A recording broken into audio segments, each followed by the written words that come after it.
wife and I first started dating, she bought me some flowers. She romanced you. She romanced me. Got it. Is it weird to you? I mean, I'm still kind of trying to get comfortable with it. Did she hold the door for you? Yo, no, I could see a pedicure. Would you? Depends on his feet. That could be Mara's feet, and you can do it. No way, you about to be cutting up my hands. Yo, what's going on? This is the Tim and Tam talk. All right, look, bring it home. Let's get into this. We're gonna have a lot of great conversations.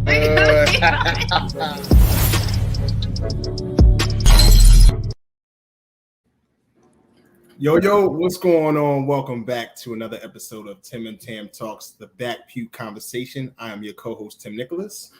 And I'm Tam. What's up, y'all? What's going on, everybody? What's up, Tam? How are you? I'm good. You know, I got to be on location. I'm in ATL. What's good, ATL? So I'm good. How you doing? I'm blessed.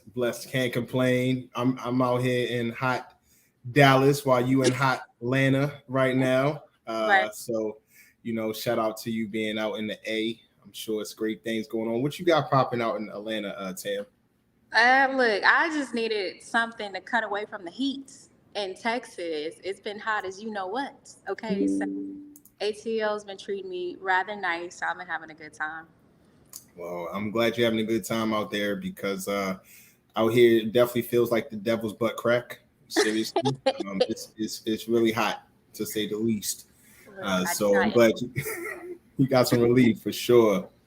But we want to welcome you guys to another episode. We actually do our show typically Tuesday night at 8:30, but Miss Tam had to travel yesterday, and so we wanted to kick it off tonight, Wednesday, 8:30, do a little Hump Day episode. Yeah. So hey, let's shout out to the Hump Day people who are joining in, and let's get your popcorn ready because we got a great episode on tap for you guys.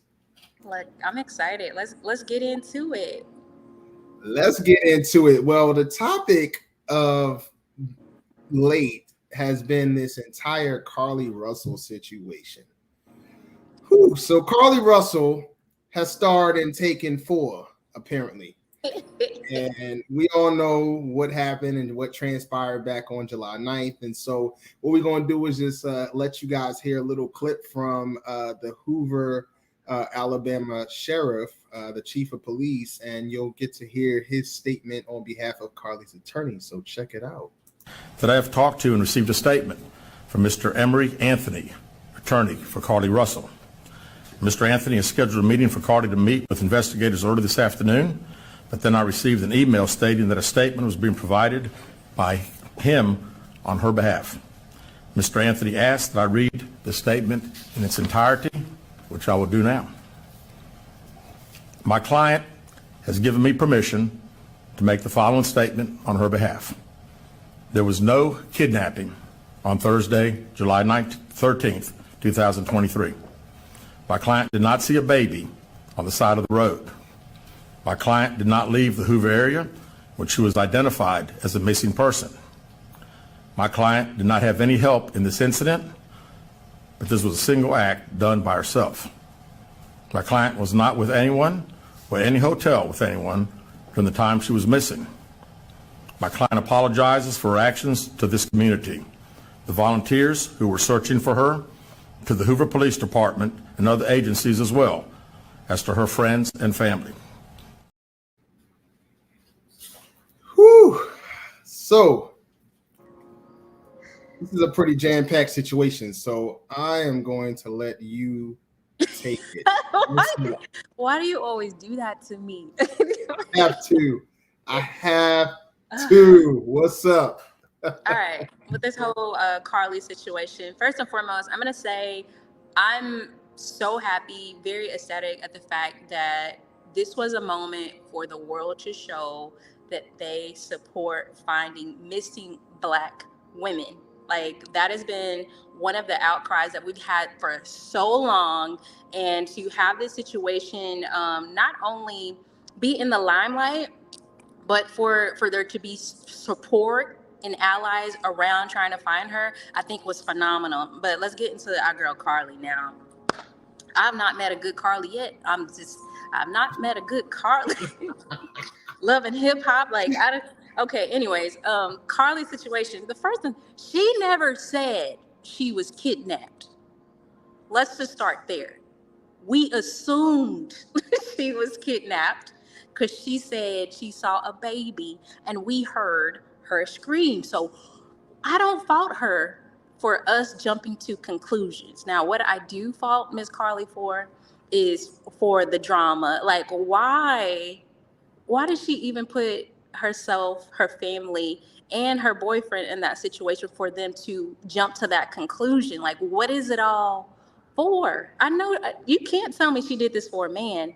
I hope she didn't do this to get this man's attention. And the fact that she can't even speak for herself, she has to get a lawyer to say, you know what, this was fugazi. I wasn't kidnapped. I apologize to the community. Why can't she do that herself? Like, everybody spoke. I've seen the boyfriend speak, her family speak, even the boyfriend's sister has said some words. But in terms of Carlee actually saying, yo, like, I was just being dumb, or I was tripping, or whatever, people put mental health in when they don't want to apologize. It was my mental health, it give us something besides a lawyer telling us, like, you know what, this is fugazi, this didn't happen, and I apologize. I can't really, we don't get to see the remorse. We don't get to see if she's being sincere about this whole situation, the taxpayers' dollars that have been spent to try to find her, and she wasn't even missing at all.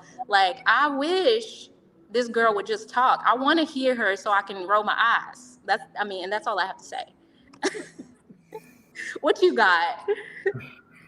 I don't have anything profound tonight. I don't think I have anything too profound. I think, first of all, when I started seeing a lot of the Taken memes, crack me up.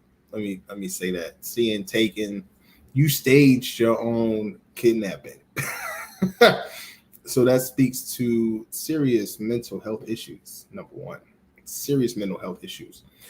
Going to another point that you mentioned, you talked about why Carlee wouldn't make a statement, or why she made a statement on behalf of her attorney, and things like that. It's simple as this: sin makes you hide. Shame makes you hide, right? When we deep in our sin, and I mean, you got men, women, all types of people coming out with the pitchforks on this lady. She probably is in hiding, in hibernation somewhere for her own safety, where she couldn't come out, because you have a lot of angry. I'm going to speak specifically about the Black women. You have a lot of angry Black women right now, mad and upset at the fact where this has happened to them in so many different ways when it comes to a human and sex trafficking aspect. Okay. I'm not going to dive too, this was a little personal for me, because I'm not going to dive too deep into specifics, but something similar, has happened to this has happened to my wife in a situation. And so I don't have a lot of sympathy or a lot of remorse for someone using this as an example, or using this as a situation to play games. When you have women actually being kidnapped, taken, brutalized, raped, assaulted, pictures really being taken of them.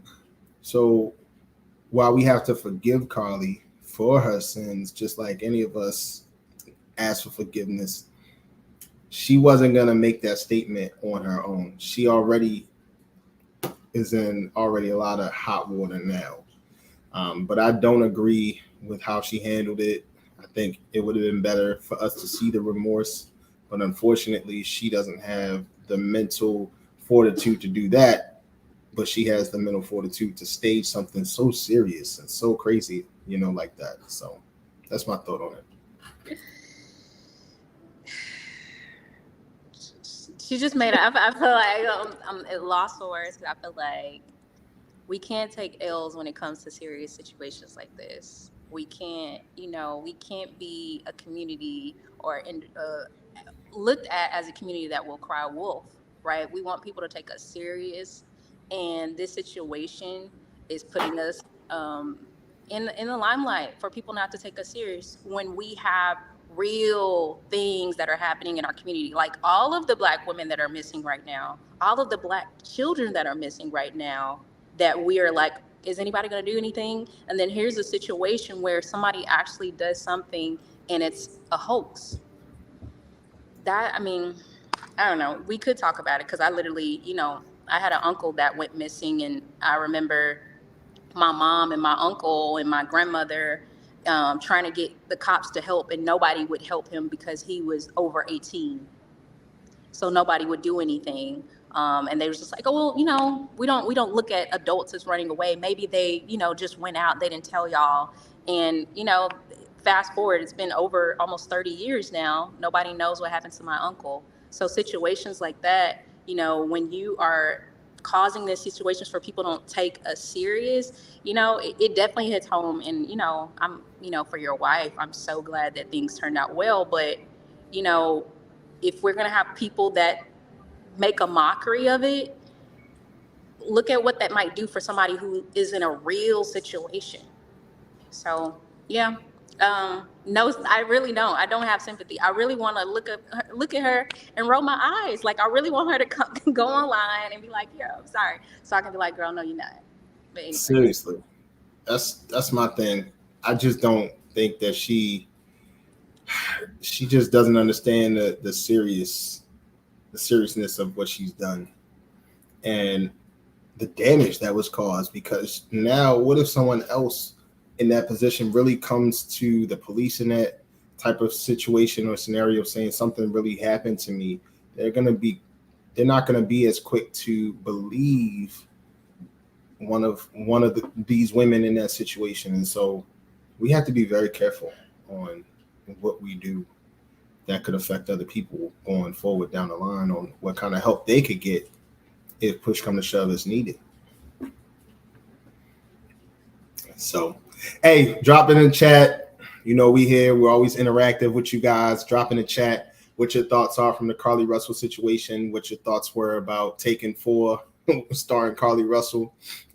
We would love to hear more about that, but it's just definitely insane. It's definitely insane. So, but definitely we're going to keep it moving. Go to the next topic. Charlamagne the God was on a podcast and he discussed the impact of women.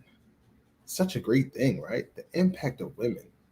And he referenced LeBron James as well as Jay-Z on the impact their wives and their women have on just overall success of a man. So go ahead and listen to see exactly what our boy Charlamagne the God from the Breakfast Club was talking about. Tune in. You can see the people who don't have the family structure, don't have the wife and everything, like, because that's important too. That's the other thing too, bro. You got to have a good woman, yo. You have to have a good woman, and when you get a good woman, man, I keep telling y'all this shit, pour into that woman, like really pour into that woman, and watch how your life just does this.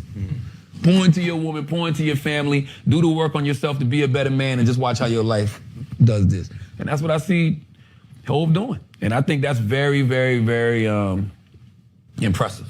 At least to me. That's his biggest flex to me. Did you see Bron the other night when he was on stage with his wife and his 2 sons and his daughter? That's your greatest flex, bro. Yeah. Like, you know what I'm saying? Like, I can't never, you can never say anything bad about that. Yeah. Nothing.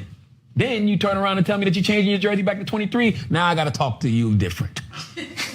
You know what I'm saying? Now. He joked about LeBron changing his number from number 6 back to number 23. Shout out to the great Michael Jordan. He had to go back to the Jordan number.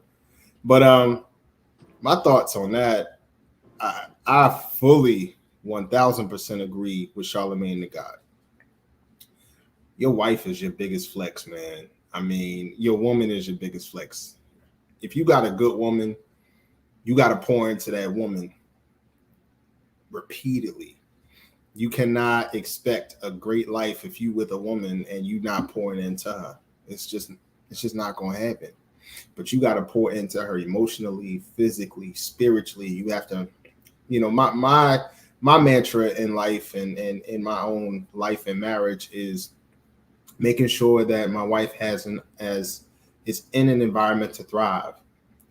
And if she's in that environment to thrive, I'm going to automatically thrive because I already know she's going to take care of me on the back end. I already know.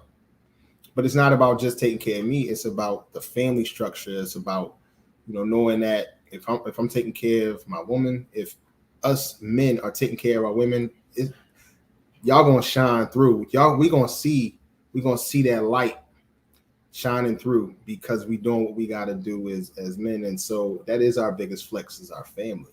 Not money, not the job, not the careers, not the podcast. Those things are all great. They add on to the great structure of our lives, but our biggest flex is the woman, is that good woman. So that's it for me. What you think, Tim?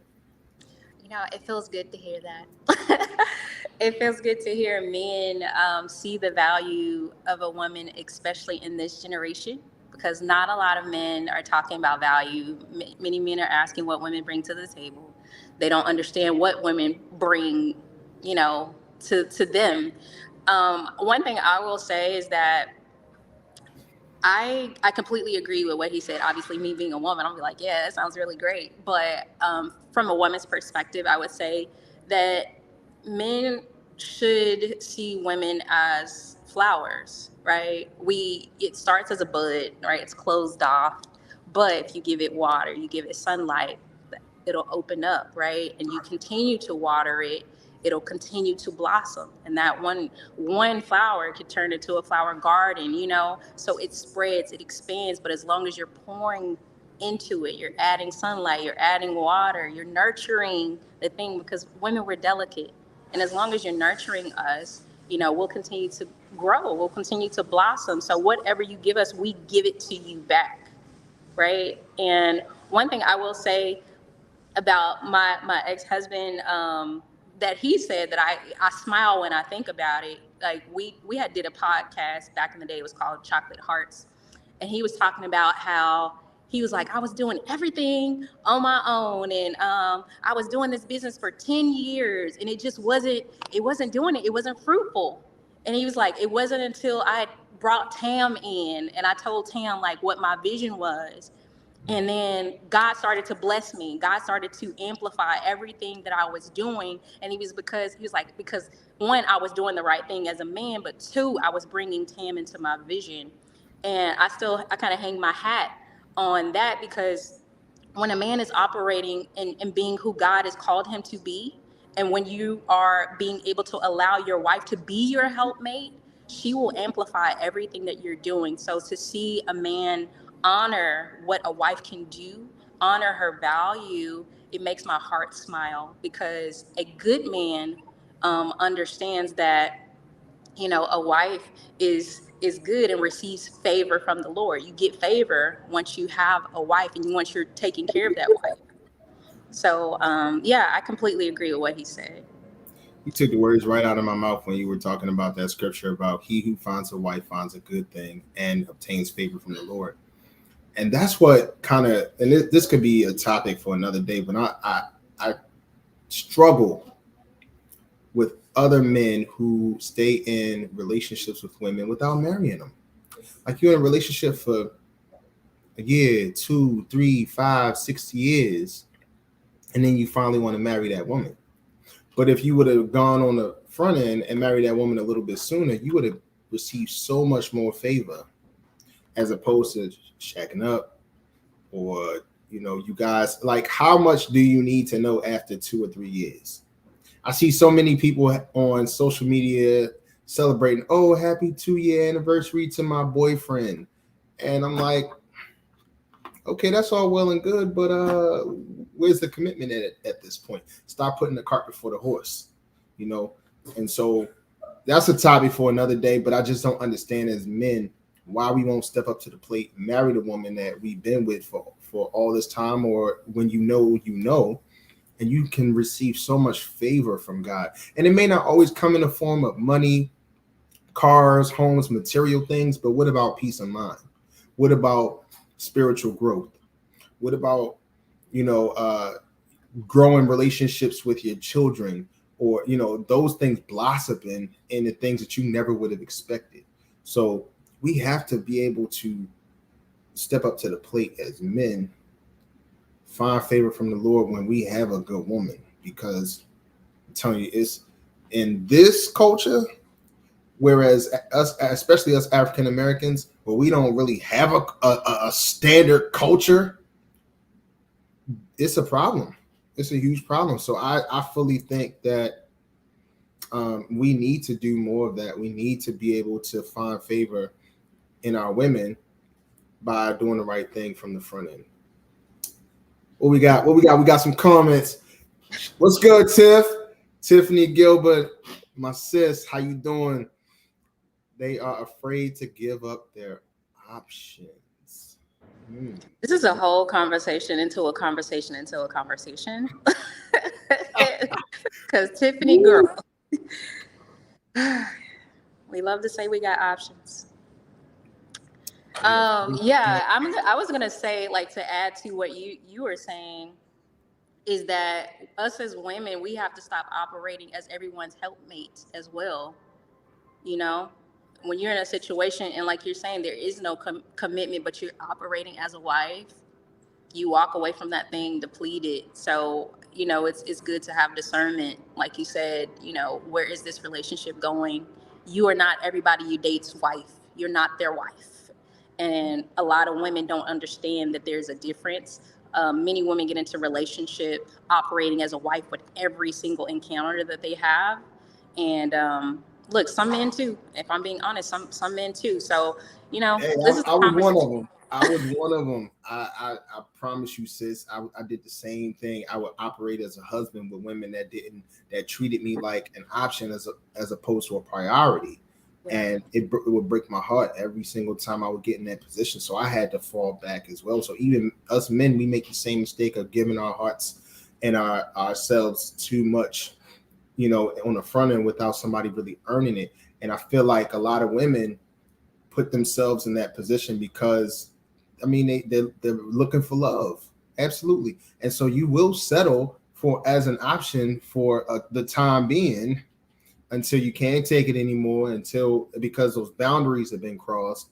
It's a lot of things that go in play with it. So we got to be real careful as men and women. I didn't mean to cut you off. You got anything else to say? Nah, that's good. That's a good end to the next topic. Yeah, the next topic is pretty interesting. So we're talking about social media, and this is for the single women and the single men. We are talking about how Instagram has affected the dating market. Instagram has affected the dating market. So we want to play this next clip. This is a brother who sounds like he's had an experience with some women who have looked at his page and said he might be too boring. He might not, you know, have a lot of stuff going on as far as a lot of drama or whatever the case is that may attract certain Instagram people to pages and things like that. We're going to listen to what this brother had to say. Let's tune in. Nowadays, all a girl has to do now is look at your Instagram profile. That's like your adult report card now. It's like, okay, do I like this? Let's see what he's doing. Is he going on trips? Is he doing this? Is he doing exciting shit? Well, nah, next. You can really get disqualified now because your Instagram profile is boring. You could be a great dude, you know what I'm saying, doing everything right, own spot, own car, but if with certain, not all, but certain individuals, right? Certain women will look at your Instagram profile and be like, nah, Don't you do that? It doesn't look exciting enough, huh? Don't you do that to shorties? Not for the same reasons they do. The difference between us, men and women, is like girls will look at your shit to disqualify you, and then we'll look at theirs to qualify them. If they have like a very conservative profile, like just a conservative page, we'll look at that and be like, okay, she's pretty wholesome. She's not out here twerking. She's not on boats. She's not here, you know what I'm saying, shaking ass or whatever the case is. Like, this is a girl I could probably somewhat take serious. This is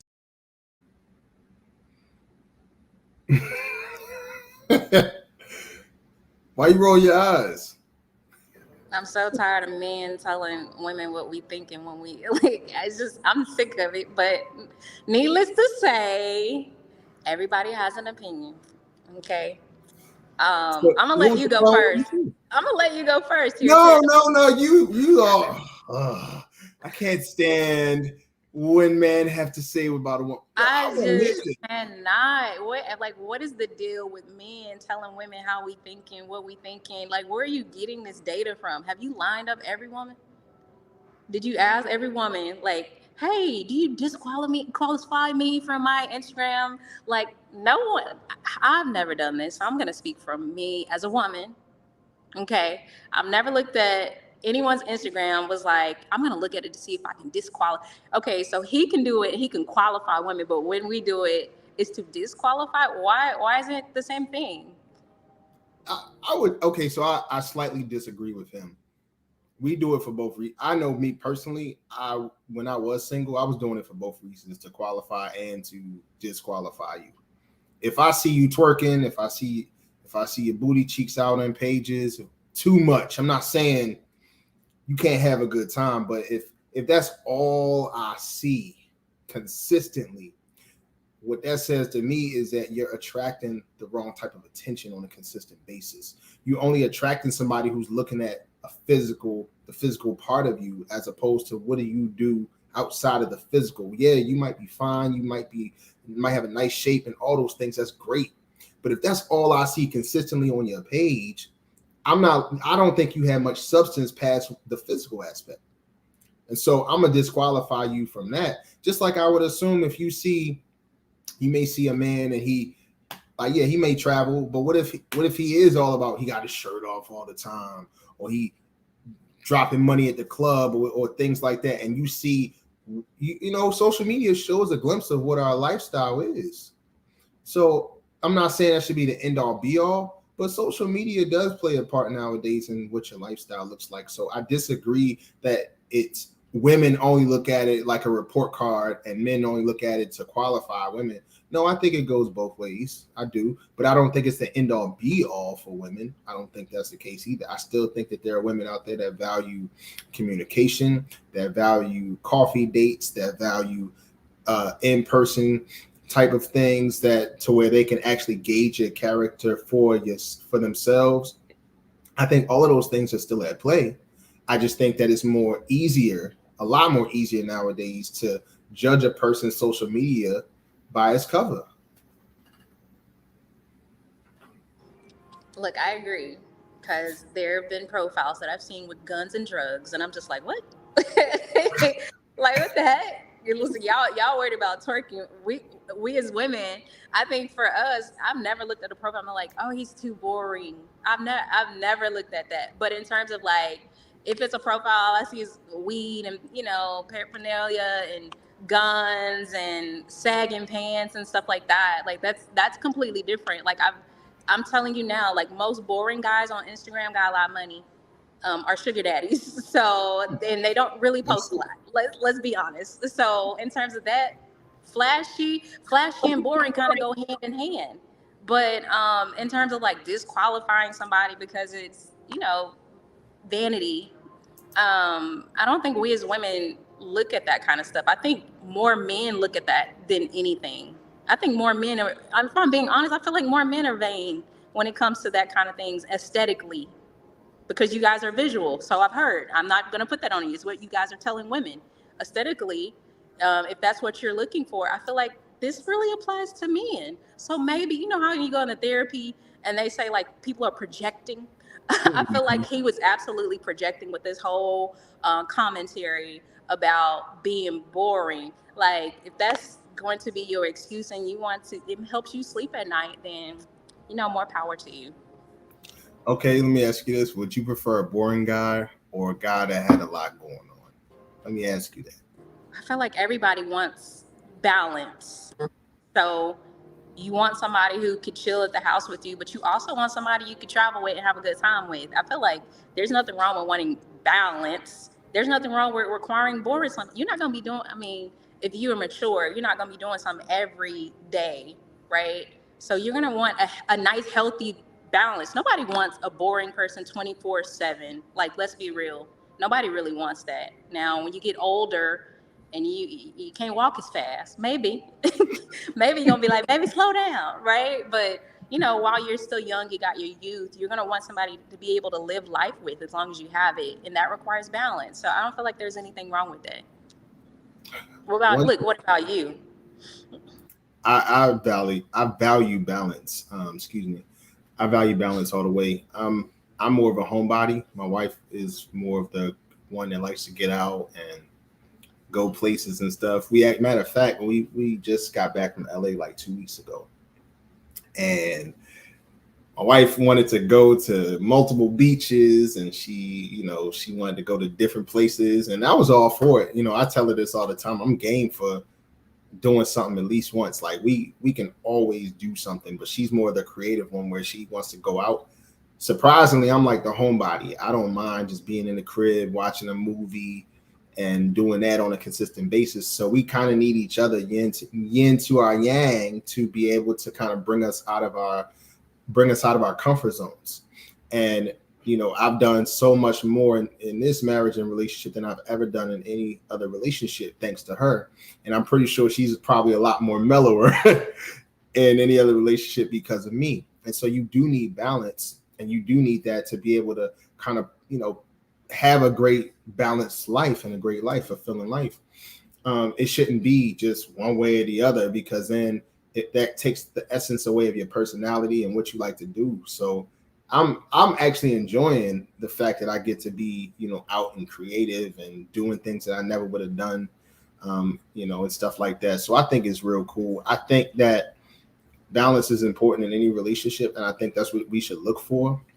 But one thing we got to remember is we got to meet people where they at too. And so if that person's boring and everything like that, you got to ask yourself if you're willing to attach yourself to how that person is once you get to know them and learn them and study them. But don't just go off of an Instagram page, because you can't judge a book by its cover either. You cannot. That's just what we want people to see. But that's not the end all be all. So I would say men could be probably a little bit more vain than women in that aspect. And that's why we need each other. I agree. Absolutely.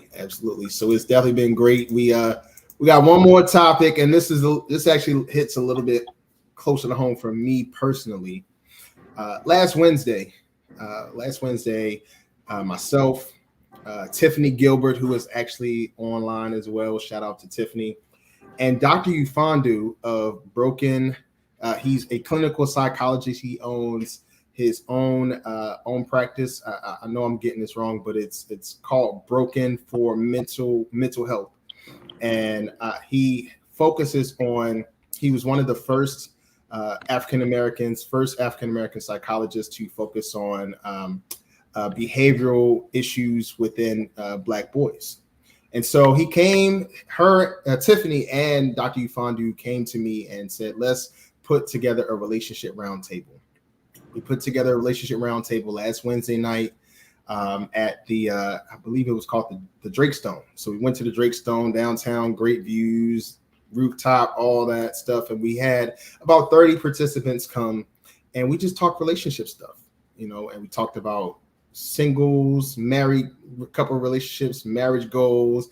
We talked about issues in, as far as Black men bashing Black women and Black women bashing Black men when it comes to this entire conversation of why we have such a large gap in the Black community when it comes to building our culture up. And so we talked about all of those things. So we got a little clip for y'all, and we'll, just let you kind of rock out with that. So take a look. It's definitely dope. It was super dope. If you weren't there, it's all good. We're actually putting together another relationship roundtable for August coming up. So more details will be coming. But just to give you a brief synopsis of it, it was just absolutely great to talk these different topics on relationships. I mean, these conversations are so needed not only in our community, but definitely specific to our community. definitely specific to it because we have just a huge disparity amongst our communication between Black men and Black women. And it was so good to just get us into a room, have honest, in-depth, vulnerable conversations about relationships and how we can bridge those gaps between, love, commitment, vulnerability, and even topics about passport bros. Us Black men as a whole, some of us feel like we need to go overseas to find love as opposed to finding love from the pool of beautiful and wonderful Black women here in the US. And so we had just a lot of conversations about that. And I mean, it's definitely going to be great to continue that series and to continue that. So, you'll get more information as we come out. Tam, telling you, we really want you to come out, be blessed, say some things, because you got some great insight. You've been married in the past. You are a let's see, what's the word? You are a bachelorette out here in these streets. So Am I? Last time I checked, you were. The world may never know. Well, may never know. She keeps her love life very private, ladies and gentlemen.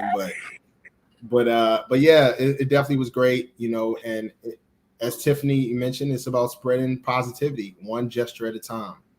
And so I'm definitely blessed to be a part of it. I appreciate her and Dr. Ufandu being allowing me to be a part of it, and we want you guys to be a part of it as well. So it's going to be so many more conversations coming up soon, and we just look forward to just doing life with you guys in that aspect to bridge some of these relationships. You got anything you want to add, Tim?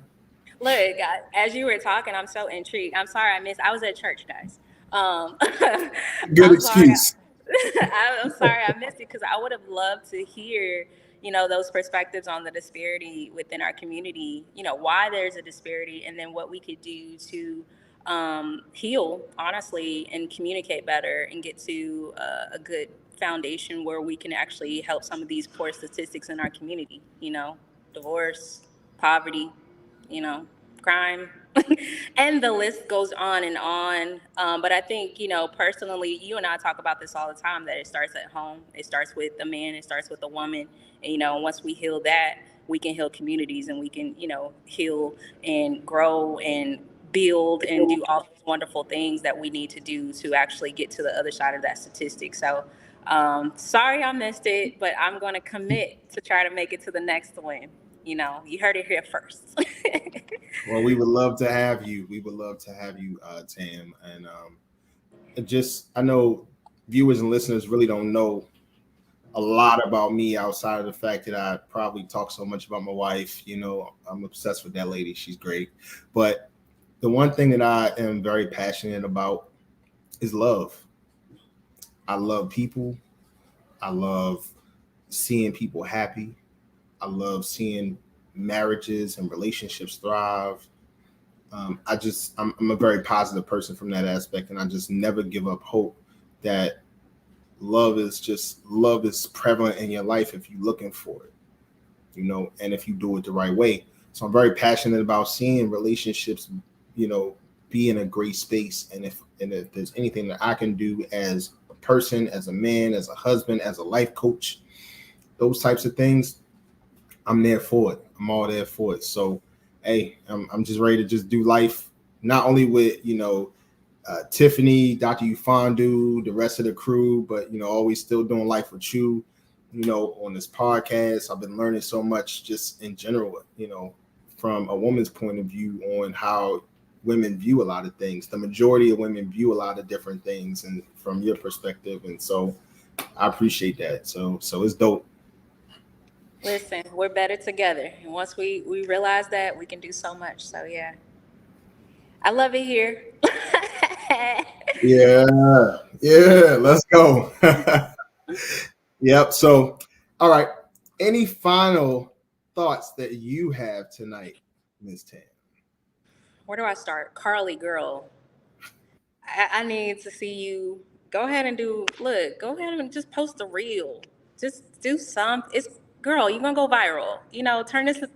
Turn this negative into a positive. go and, just apologize so we can hear it. And then so our community, the next time we have an outcry, everybody won't be calling us Carlee, okay? Because right now everybody's a Carlee, or what's the other guy, Jussie Smollett? Like, come on. And he got canceled too. Girl, and you got fired from your job on your day off. Like, stop. So, okay, there's that. All right, next. Men, please stop telling women how we think. Please ask us. Okay? That's more helpful than anything. And I just want to shout out you, Tim, for just being able to go to that event and kind of spread your knowledge. I've garnered so much just connecting with you as well, and seeing your beauty, from Ash's story with, everything that we talked about from the childhood trauma situation, and being able to turn that around and, be a man of standards. So just being able to see and hear your evolution has been a blessing. So I'm very blessed to be doing Tim and Tam Talks podcast with you, the back pew with you. And if you guys are watching this and you are new here, don't forget to share this content if you appreciate it. And don't forget to follow, whether you're watching on Facebook, YouTube, or wherever you're catching us from. We definitely want to have you guys join this conversation. So thank you so much for tuning in tonight. I love it. Thanks, Tam. I'm going to really close it out by just saying this kind of the same thing. Carlee, you wow. Definitely make it hard for the other women to step forward when things like this happen. Charlamagne the God, really life hacking with the women. We need women. We need our women. Simple as that, because we're better together. Simple as that. And just overall, I was really grateful to be a part of the first inaugural relationship roundtable. I think it's great. And we're looking forward to more things. And last but not least, really, we do need to bridge the gap with this whole Instagram dating situation. There's nothing good comes from anything when you look at just one aspect of life. You have to be able to open yourself up to multiple things. So Instagram's great. Communication and going out on real dates is better. So those are kind of like my last thoughts when it comes to all the things we talked about. Definitely want to close it out by saying thank you so much for joining us here on Tim and Tam Talks, the back pew conversation here on a special Wednesday night. My name is Tim Nicholas with my co-host Tam Watts. We are going to be doing our thing starting Tuesday again, 8:30. We actually will be doing one more episode of Church Boy with Childhood Trauma on Monday night, 7:30 p.m. Central. We're going to be talking about how we got to our evolution, how we got to the healing side of things from my point of view, as well as Tam's point of view. So we will be doing that Monday night, our final episode then. So once again, please like, share, subscribe on both YouTube, Facebook, all those different channels. So thank you once again. Have a blessed night, everybody. Bye. My wife and I first started dating. She bought me some flowers. She romanced you. She romanced me. Got it. Is it weird to you? I mean, I'm still kind of trying to get comfortable with it. Did she hold the door for you? Yo, no, I can see a pedicure. Would you? Depends on his feet. That could be Mara's feet. And you can do it. No way, you about to be cutting up my hands. Yo, what's going on? This is The Tim and Tam Talk. All right, look, bring it home. Let's get into this. We're gonna have a lot of great conversations.